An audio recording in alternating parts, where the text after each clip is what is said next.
And welcome to Level Yourself Up, where it's not about perfection but progress. I'm your host, John Budd, and I'm thankful that you're listening to this show today. So as we get going on this podcast, I was curious what you're thinking of this series. So I'd love to have you give me some feedback. You can go over to our Facebook page, and there's a group there as well if you'd like to join the group. But anyway, feel free to go over there, or you can go to the website and sign up, or send me an email from the website. That'd be awesome as well. I do have a request coming up after this series that I'll do about making decisions. So I'm kind of excited to start working on that. I still got couple more shows to go on this series, and today's topic is on relationships. This can be a tricky one sometimes because I think there needs to be some good ground rules and boundaries, healthy boundaries. There's a guy, Henry Nouwen, wrote a book called Boundaries, I believe it is, and I think we need healthy boundaries in our life around our relationships, even with ourselves, what's good and bad. So let's talk about the type of relationships we have in life. Our relationship with God, being as spiritual beings. So we have God, our spouses, our children, our parents, our friends, and I think there's also a place in here for extended families. And I think it's important to know your order of importance. Now, being a Bible-believing person, I think we got to put God first, then our spouse, then our children, and then our parents and friends. I think there's some room for extended family in there as well, because some of our extended family become mentors and role models for us that we need in our life. So you think about your order, what's important for you. That's the order that's important for me. And it's pointed out to me sometimes that my order doesn't always look like I speak. And my wife is really good about, because I'm a people pleaser, and I've been talking with her this week and kind of trying to take care of some of her needs and my needs as well in our relationship. This whole series has made me rethink of how I run my life. So it's helping me put things in priority and order. So I think it's important to listen when we're having conversation with our friends and families, our wives, and to listen to them, not try to just have something to say back, but to listen to them and even repeat back to them, this is what I'm hearing. And so conversation, which could be a whole podcast on its own, how to have a conversation, but I think that plays in here. You know, sometimes I hear my wife, but I don't really hear what she's saying. And that happens with our friends, our work colleagues as well. You know, a lot of us spend more time with our work family more than we do at home, but we got to put those in orders. I think that we got to be real careful that, and I'm going to use the Bible for example here. I think we have to be real careful looking at friends, intimate friends over 12. If you look at Jesus and the disciples, he had 12 disciples. I think it's very hard to have, and I'm talking about deep, fulfilling relationships with more than 12 people. You might be able to, and I'm just using the Bible as an example. Doesn't mean that's the hard cutting rule, but I think out of those 12, we'll have 3 real predominant, close, intimate relationships that form. And so I kind of wanted to think about, there's times I would love to have a relationship with some people, and they either don't want a relationship with me, or they don't want to have a relationship on the same level. For me, I want a relationship that's two-way street, that we're equals, even though maybe they're further along, that in our conversations, we don't want somebody lording over us. We want somebody to walk alongside of us. And there's some online people that I, in my past, have wanted to have a great relationship with, but God just didn't work that out. So I think we got to be careful when we try to force things to happen. And that's whether it's online or in person. We need to be careful not to force relationships, because that's not good either. We can't force somebody to be our friend. It has to be a mutual agreement, something both parties want. And I was thinking about, there's people in my life, family members, that I would love to have a better relationship. And it seems like every time we communicate, somehow the wrong words are said, or it's misinterpreted. And so that can be very difficult when you want to have a better relationship, especially with your kids or your parents and you can't have that relationship that you desire to have. That can be very frustrating, especially when it seems like there's constant bickering. And so sometimes I think it's good to maybe bring a third party in, a therapist or a mediator, to help that conversation work out, because I think sometimes we don't lay down our previous injuries. We get a lot of emotional baggage into these relationships. So I kind of wanted to talk about what a bad relationship looks like.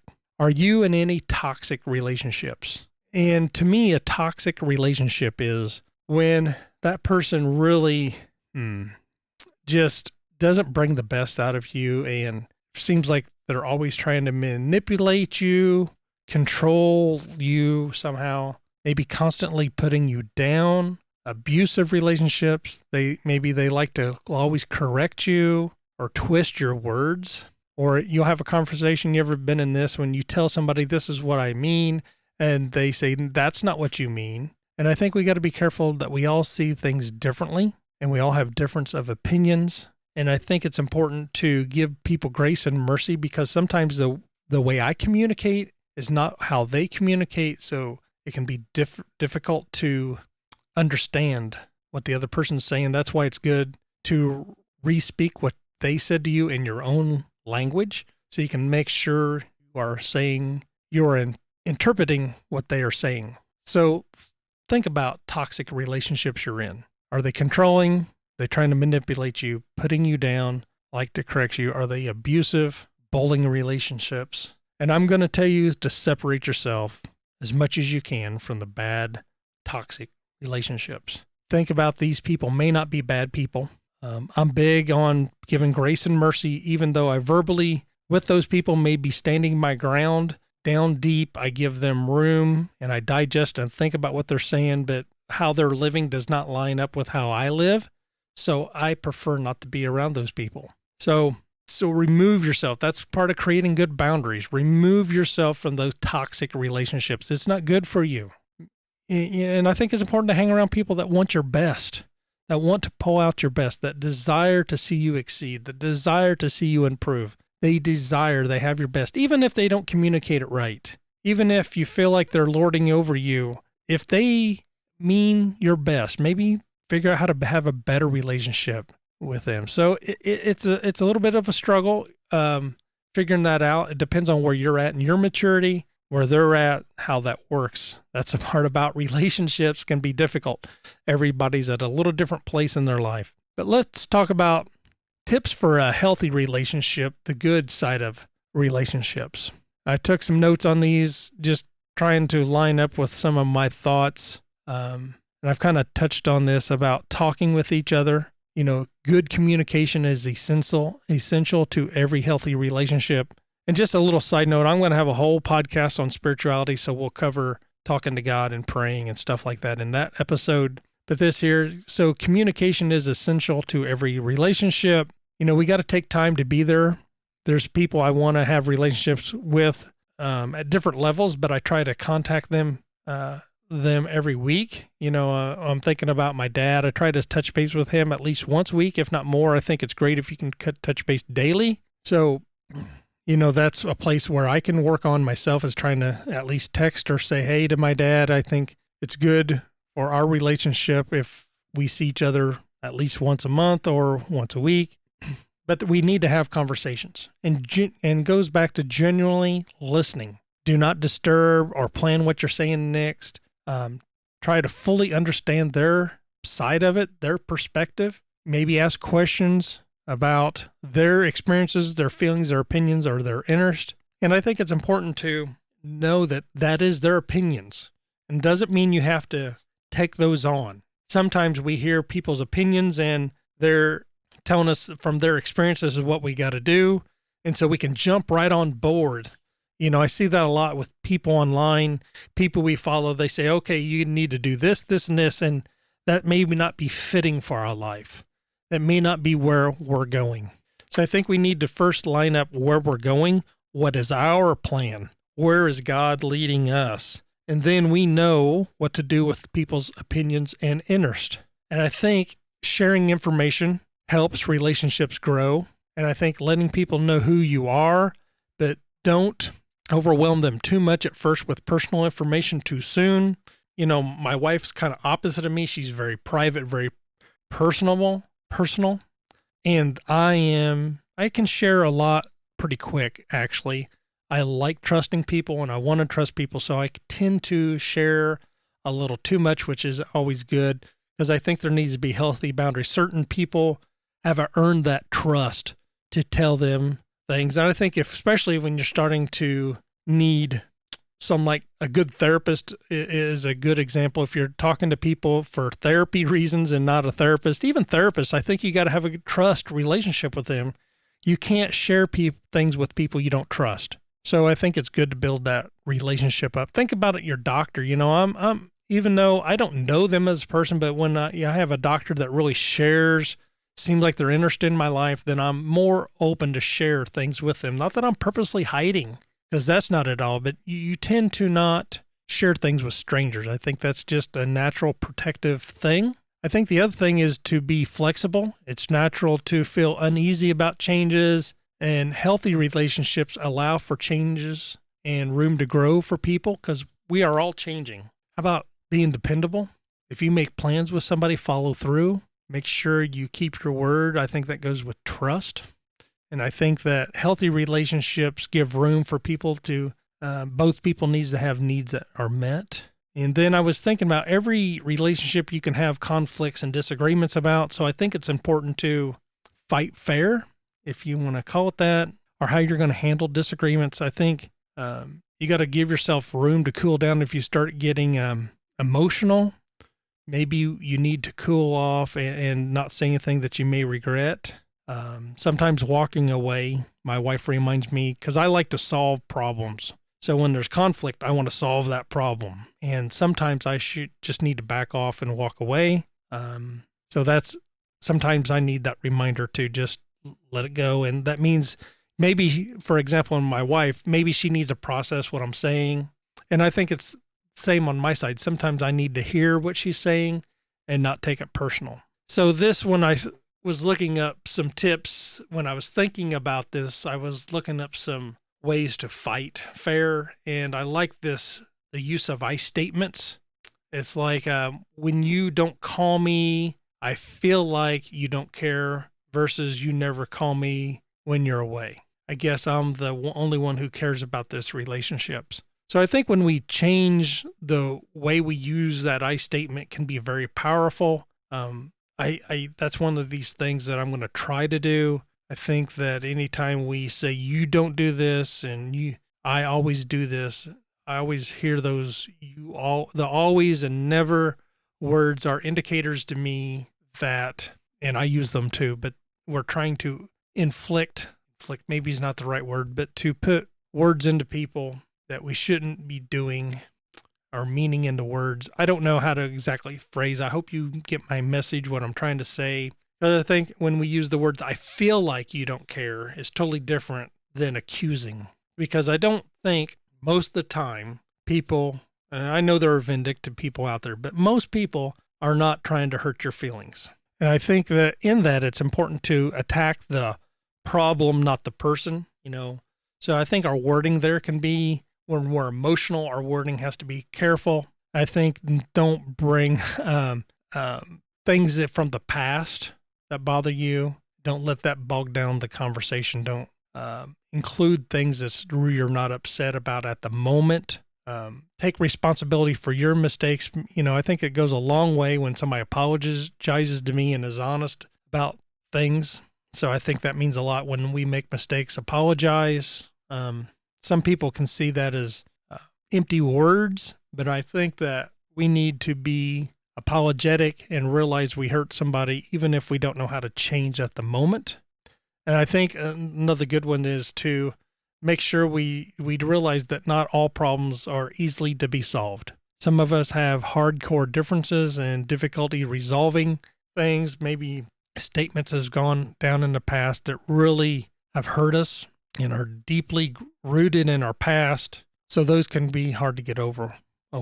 So that's kind of my subtopic of fighting fair. There might be more. So if you got some topics there, I'd love to hear it. The other one is, I think it's important to be affirming. tell people you appreciate them, tell people you're thinking about them. I think it's important to find when you're frustrated with somebody, ask what makes you happy about them. What are ways you can be gracious and grateful for them? And I think it's good to express that. I've not done it a lot in the past recently.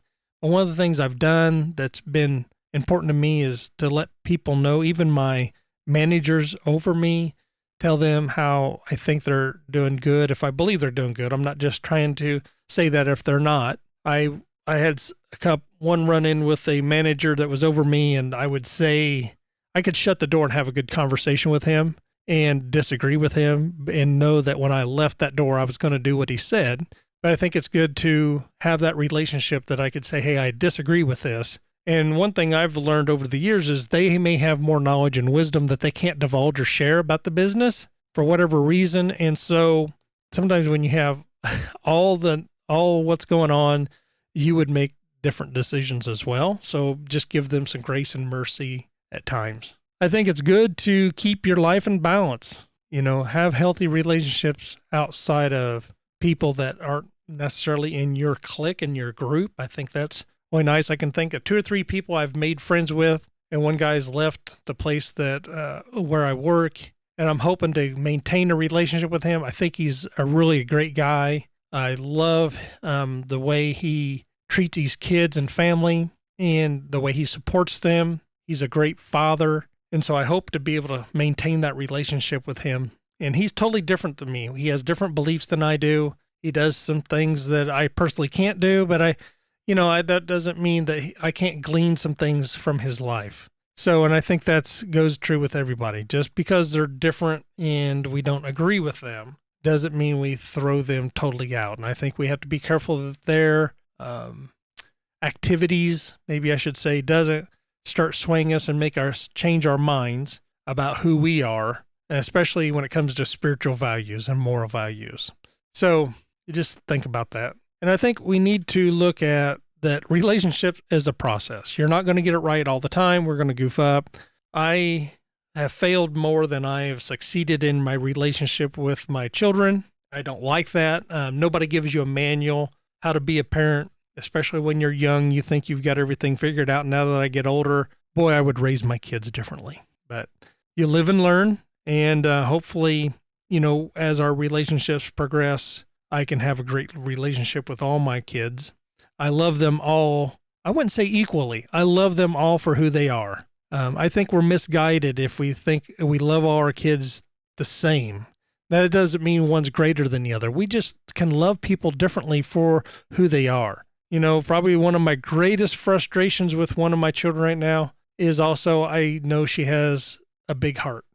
So I'll leave that alone there. But, I know I love them equally. I would lay down my life for any of my kids, even my stepkids. I don't look at stepkids as my kids. I think I've been pretty successful. They are my kids. I don't like the word stepkids. I take ownership of them and realizing the full and well I'm not their dad necessarily, but that doesn't mean we can't have our own relationship. And that's why, I've shared on this, we're foster parents here at this house, and, loving those kids for who they are while they're here with us for this brief time is not always an easy thing. They are different. They have issues going on in the background. So I think the learning to communicate and understand their problems, that's probably one of the greatest things I've learned in the past few years being a foster parent. And I think the other thing is just be yourself. Don't pretend to be something or someone you're not. Healthy relationships are made of real people. And anyway, I just think be real, and I think it's good. I was at this here when you're having a bad day. And I was able to say this last couple weeks. I've been having a lot of stress going on at work. And right now I'm working with 2 friends that are outside of work, my friends. And I think just telling them, hey, I'm having a bad day. And if I'm grumpy and upset and I get short, let me know. I'm not saying that's permission to get upset with them, but it gives them permission to say, understand where you're at.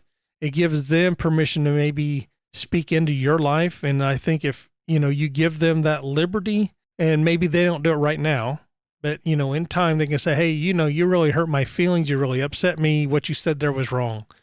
And so I'm fully open to that. I'm not perfect. And I think it's hard to have expectations of people to be perfect when we all have wounds in our life. We all have scars, and we've learned to live life and protect ourselves emotionally, mentally, and physically in different ways.